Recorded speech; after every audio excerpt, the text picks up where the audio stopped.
Assalamualaikum warahmatullahi wabarakatuh. Kita akan membedah kesehatan holistik, di mana yang dimaksud dengan kesehatan holistik adalah kita melihat penyakit atau kasus-kasus itu dari berbagai hal, baik kaitannya dengan manusia itu dengan dirinya sendiri, kemudian manusia itu dengan alam, manusia kemudian dengan manusia yang lain, kemudian manusia dengan apa yang dimasukkan pada dirinya. Nah, ini berarti melihat sesuatu itu kompleks gitu, dari berbagai hal. Tapi sebelumnya, sebelum kita mengenal pengobatan holistik, kita harus tahu tata cara memahami pengobatan holistik itu sendiri, yaitu dengan kita mengenal yang disebut pohon ilmu.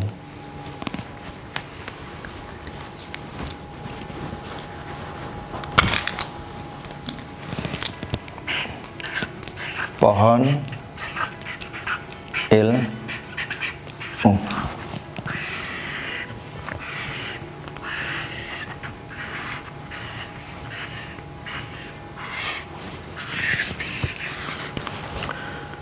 Yang pertama, kita akan mengenal yang disebut akar, batang, kemudian cabang, dan ranting. Kalau kita melihat pertumbuhan pohon dari biji, itu dia akan keluar akarnya dulu. Jadi akar keluar, baru kemudian muncul batang dan daun. Itu. Jadi nggak mungkin tahu-tahu biji kemudian keluarnya batang, tapi dia akan keluar akar. Maka semakin akar berkembang, ini kemudian batang berkembang, kemudian muncul daun, ranting, cabang ranting, kemudian daun. Nah, semakin akar menghujam ke bawah, maka semakin tinggi pohon itu. Itu. Kemudian semakin lebar akar ini, akan semakin lebar pohon ini. Nah, itu prinsipnya daripada pohon ilmu. Nah, kita akan membedah satu persatu. Kenapa sih harus begini urutannya? Nah, dan ini ilmu pohon. Maka karena ilmu pohon, kalau kita mengerjakan sesuai dengan karakter seperti ini, karakter pohon tumbuh, insya Allah kita akan mendapati ilmu kita itu menghujam mulai dari dasarnya. Nah, kita akan bicara tentang bagaimana akar itu. Apa akar itu? Akar itu adalah pondasi daripada ilmu. Pondasi.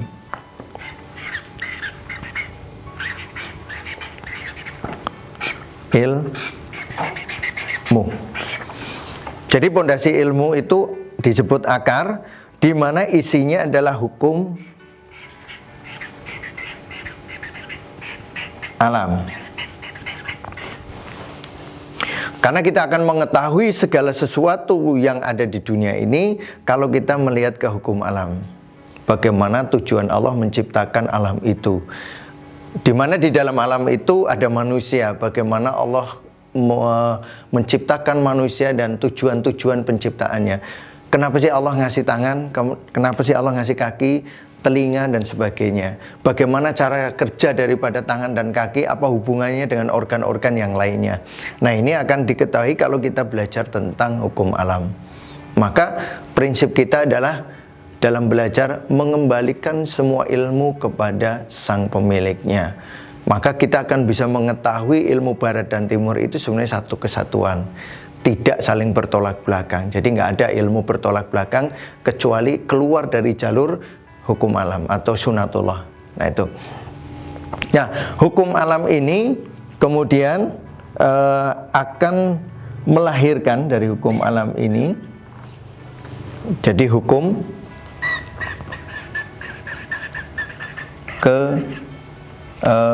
berpasangan.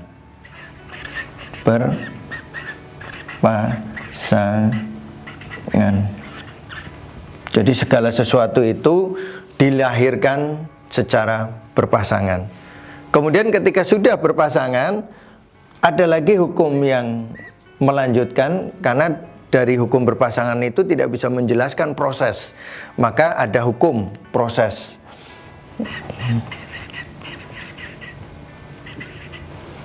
Ini kalau perjalanan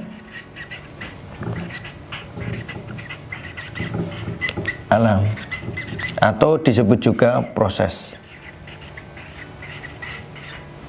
Jadi perjalanan alam itu bagaimana alam itu berjalan mengikuti sunatullah, itu ada prosesnya, maka disebut hukum perjalanan alam atau hukum berproses itu. Kemudian kita juga mengenal yang disebut anatomi. Karena kita bicara alam, maka kita mengetahui hukum alam secara umum. Karena kita bicara manusia, maka kita bicara tentang anatomi manusia, di mana manusia itu dibagi menjadi dua, ada jasad, kemudian ada ruh. Nah, dengan kita mengenal dua ini, bagaimana alam diciptakan untuk kebutuhan manusia. Nah, kemudian kita mengenal manusia itu sendiri, bagaimana dia diberi kelebihan akal untuk apa? Untuk bisa hidup di dunia ini, menjaga fisiknya menghadapi alam, dan menjaga ruhnya terhadap Sang Pencipta. Nah itu. Nah, maka kita akan mengetahui semakin dalam ilmu-ilmu yang ada di dunia ini dengan kita memahami tujuan penciptaan. Semakin kita merenung, maka semakin kita akan semakin paham apa tujuan penciptaan itu, sehingga kita membuat kitabnya. Kitab yang pertama adalah kitab renungan. Jadi Anda akan melihat pelajaran holistik, pengobatan holistik pada kitab pertama, isinya banyak diajak merenung. Jadi belum menganalisa, belum berpraktek, tapi merenung. Karena kalau Anda renungannya semakin banyak, semakin luas, maka Anda akan memahami dasar-dasar nanti dari batang dan cabangnya nanti. Nanti lebih enak lagi untuk bisa mengarah ke sana. Itu. Nah, dengan kitab renungan ini, maka kita punya akar yang kokoh dalam memahami segala sesuatu yang diciptakan oleh Allah di dunia ini.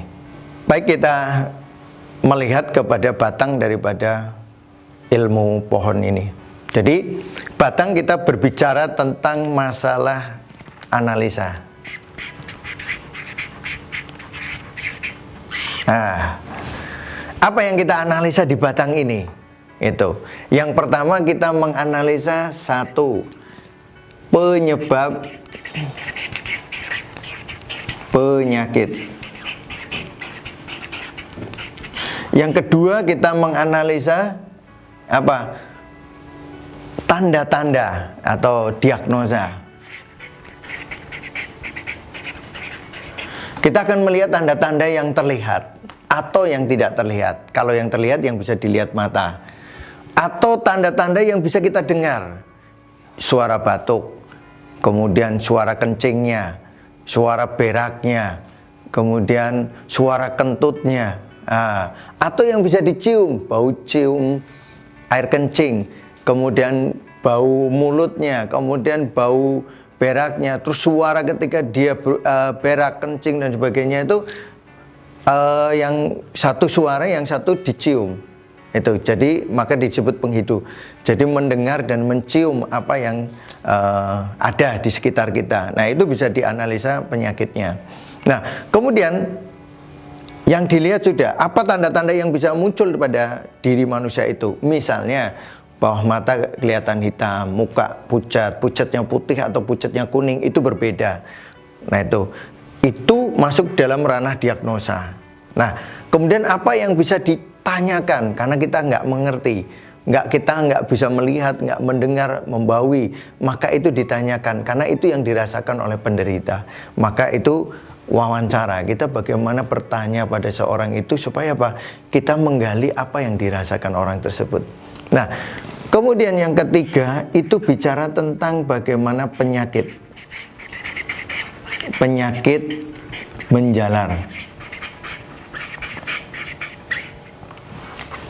Bagaimana penyakit itu menjalar? Maka nanti kita akan mengetahui peta penyakit, membuat gambaran tentang peta penyakit. Sebenarnya kondisi hari ini, Anda bisa menganalisa diri Anda sendiri, Anda bisa tahu kondisi hari ini, posisi saya di mana, nilai kesehatan saya di mana itu dengan melihat peta penyakit. Itu. Dari peta penyakit itu, kalau kita sakitnya, misalnya kita sakitnya di sistem pencernaan, kemudian kok sudah mulai ada gejala yang lain, misalnya gejala batuk atau gejala palpitasi berdebar, berarti dia satu mengarah ke paru, satu mengarah ke jantung. Nanti ujungnya jantungnya bermasalah atau parunya bermasalah. Atau tadinya gangguan pencernaan, kemudian tahu-tahu kakinya sudah mulai bengkak, pinggang pegal. Nah, ini hati-hati di unsur ginjalnya. Jadi penyakit ginjal disebabkan karena sistem cerna, penyakit jantung disebabkan karena sistem cerna, penyakit paru disebabkan karena sistem cerna. Nah, ini yang akan kita pahami di bagian batang, yaitu menganalisa apa yang menyebabkan orang sakit, menganalisa tanda-tanda orang itu sakit, menganalisa bagaimana penyakit itu menjalar. Maka kita tuliskan dalam kitab yang dua, yaitu kitab analisa.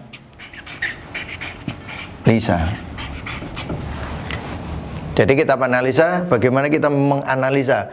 Jadi intinya adalah orang yang menjadi sakit, penyebab penyakit itu apa aja, semua data kita kumpulkan, kita masukkan. Dan kitab ini bisa ditambahkan, karena yang kita isi adalah intinya. Intinya ini, Anda mau tambahkan dari ilmu-ilmu yang lain silahkan, karena akan memperkaya. Diagnosa juga sama, dan bagaimana penyakit itu menjalar. Anda belajar menganalisa, membuat kemungkinan-kemungkinan. Nah, baru kemudian kalau ini sudah kita pahami dengan matang, baru kita melangkah kepada cabang. Kita bicara tentang cabang. Cabang itu terbagi menjadi 3, yaitu cabang fisik, keterampilan fisik, yaitu yang kedua gizi, dan herba. Karena ini hampir sama. Yang ketiga baru psikologi.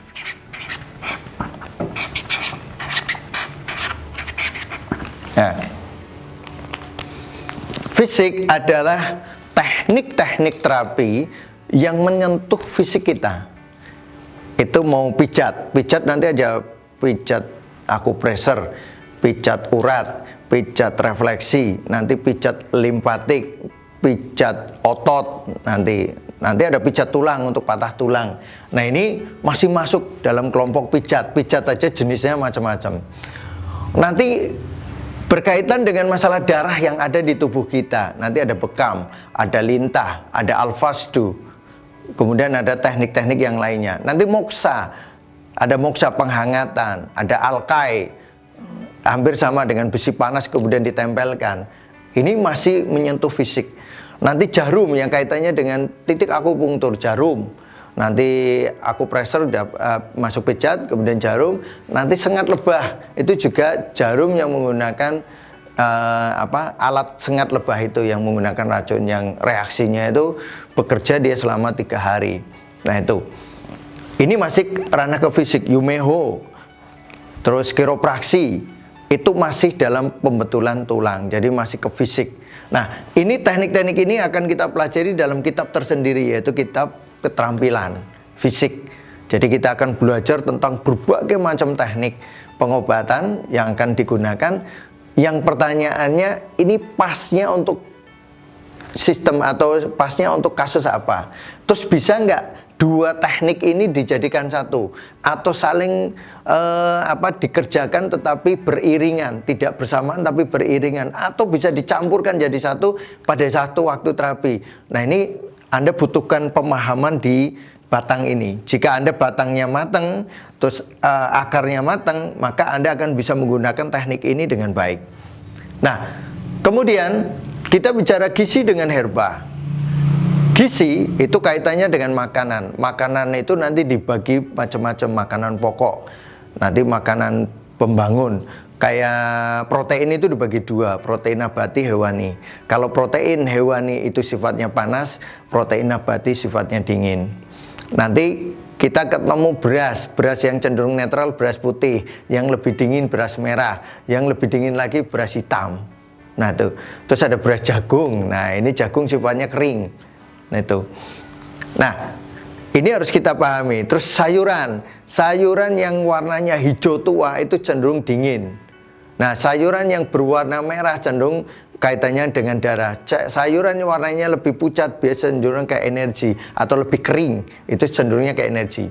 Nah, herba juga sama, ada pembagian-pembagian tertentu yang harus dipelajari. Maka kita nanti masukkan kepada kitab ketiga khusus bab gizi dengan herba. Bagaimana menyiapkan menu makanan pada sakit tertentu, bagaimana menyiapkan herba pada orang sakit tertentu dengan perubahannya selama perbaikan orang tersebut. Jadi proses penyakit dari A sampai B, proses perbaikannya kita kawal, kemudian herba dan makanan itu bisa dirubah-rubah sesuai dengan kondisi yang ada. Kemudian yang ketiga adalah psikologi. Jadi kita bicara tentang bagaimana karakter manusia, bagaimana manusia berhadapan dengan Sang Pencipta, bagaimana manusia berhadapan terhadap dirinya sendiri, bagaimana manusia berhadapan dengan manusia yang lain. Nah, itu membutuhkan mentalitas atau membutuhkan pikiran atau bukan jiwa yang benar dalam mensikapi itu. Kalau salah, maka orang itu jadi bermasalah di dalam kejiwaannya, nanti mempengaruhi ruh akan mempengaruhi jasadnya dia. Maka penyakit itu ada pada jasad, bisa juga pada ruh. Itu seperti ruh sama jasad itu seperti orang dengan mobil. Jadi orang dengan mobil hal yang berbeda sama satu sama lain, tapi harus jadi satu untuk bisa jalan mobilnya. Kalau manusia saja dia tidak bisa menjalankan mobil, kalau mobil saja nggak ada manusianya dia nggak bisa jalan.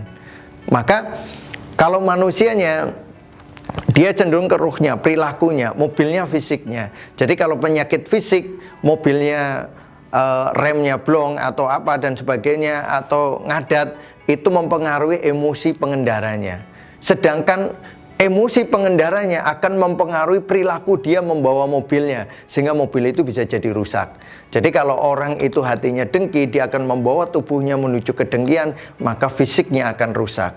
Tapi ketika fisiknya rusak, jadi orang itu jadi pemarah, dia akan membawa hatinya menjadi salah juga. Nah, itu yang akan kita bahas di psikologi nanti. Insya Allah demikian, nanti baru kita masuk ke cabang, ke ranting-ranting yang lebih detail lagi. Jadi ranting itu timbul seiring dengan akar yang meluas.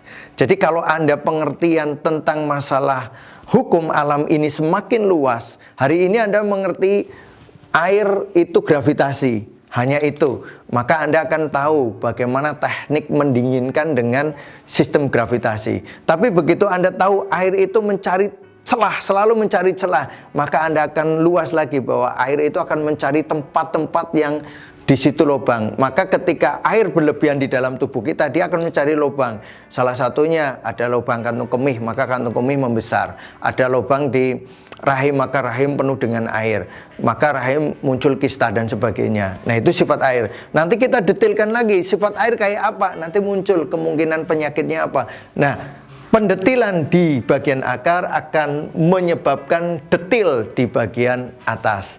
Jadi bawah itu akan diikuti dengan perkembangan di atasnya. Demikian pohon ilmu. Kalau kita belajar secara runtut, insya Allah kita akan mendapatkan kemampuan yang maksimal dan mengurangi nilai-nilai kesalahan ketika kita mengadakan terapi terhadap pasien-pasien kita, atau kita menganalisa tentang penyakit terhadap siapapun yang ada di hadapan kita. Kemudian kita masuk kepada penjelasan yang umum ya, secara garis besar tentang masalah tadi hukum.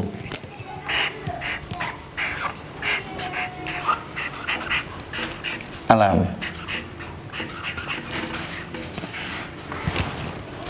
Hukum alam itu yang pertama satu, yaitu hukum berpasangan.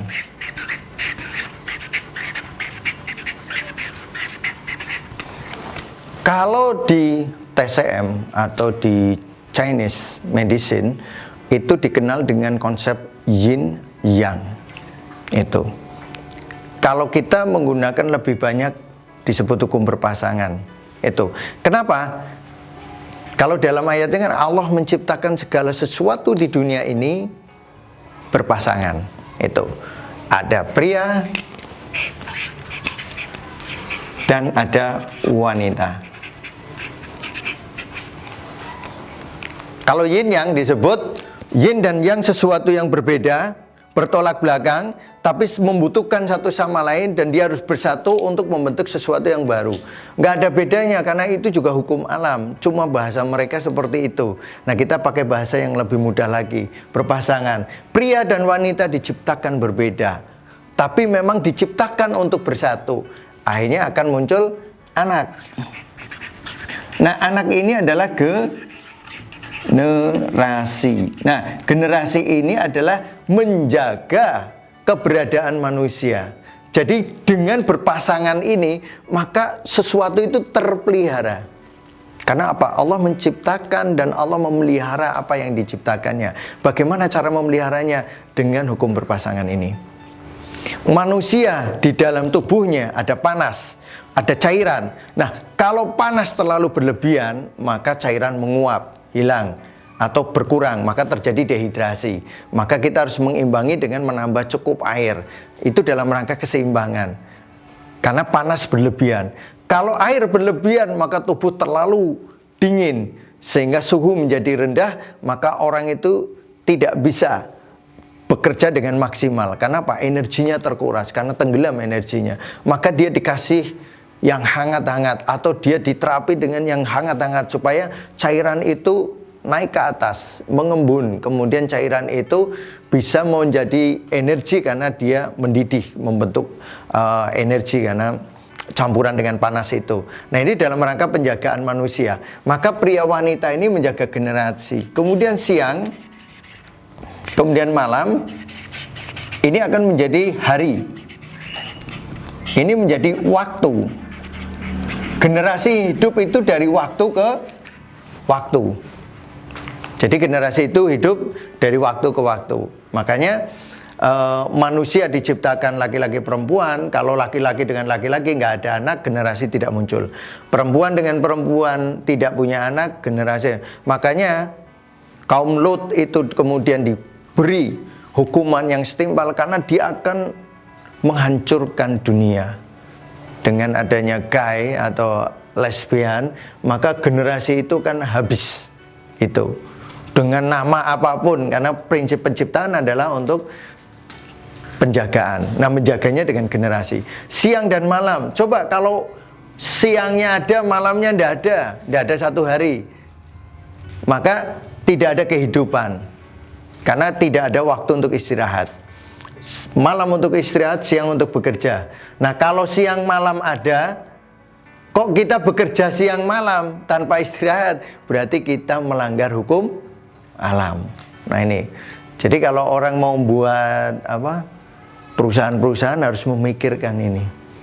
Karena apa? Nanti ketika pekerjanya sakit, dilempar aja. Padahal sakit karena dia sudah ditentangkan dengan hukum alam. Nah, kemudian panas ketemu dingin. Nah, ini airnya mendidih. Mendidih membentuk energi. Energi untuk apa? Gerak. Jadi pergerakan di dalam sesuatu di dalam tubuh kita ini membutuhkan panas dan dingin. Maka panas dingin ini akan membentuk sesuatu yang baru yang disebut energi. Kalau hanya panas saja atau dingin saja, air saja atau api saja, maka tidak ada yang namanya energi, tidak akan terbentuk energi. Nah, itu hukum yang akan kita dapatkan. Maka hukum berpasangan. Cuma dalam hukum perpasangan kita hanya melihat secara garis besar ini. Tidak melihat prosesnya. Nah, prosesnya ini yang disebut hukum perjalanan alam atau hukum berproses.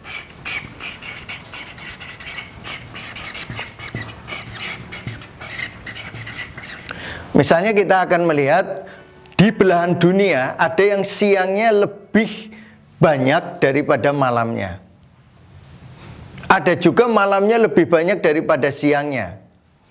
Di kutub utara yang namanya gelap itu lebih banyak daripada siangnya. Siangnya dalam 1 tahun itu bisa dihitung dengan hari atau waktunya sangat sedikit. Sehingga apa? Di sana diselimuti karena malam adalah unsurnya dingin, maka diselimuti kedinginan. Maka muncul di sana salju. Tapi Afrika siangnya lebih panjang daripada malamnya. Maka dia diselimuti padang pasir atau padang savana dibanding dinginnya. Nah ini kalau melihat dari seluruh belahan dunia, maka ada tempat-tempat yang seperti itu untuk apa? Menjaga keseimbangan di dalam dunia itu. Kalau ada di dalam tubuh kita, maka kita akan menjumpai orang yang dengan proses seperti itu, maka energinya berbeda. Maka orang yang di Afrika, kadar air di dalam tubuhnya lebih kurang, maka orangnya panas, fisiknya kuat, temperamental itu, maka warnanya gelap.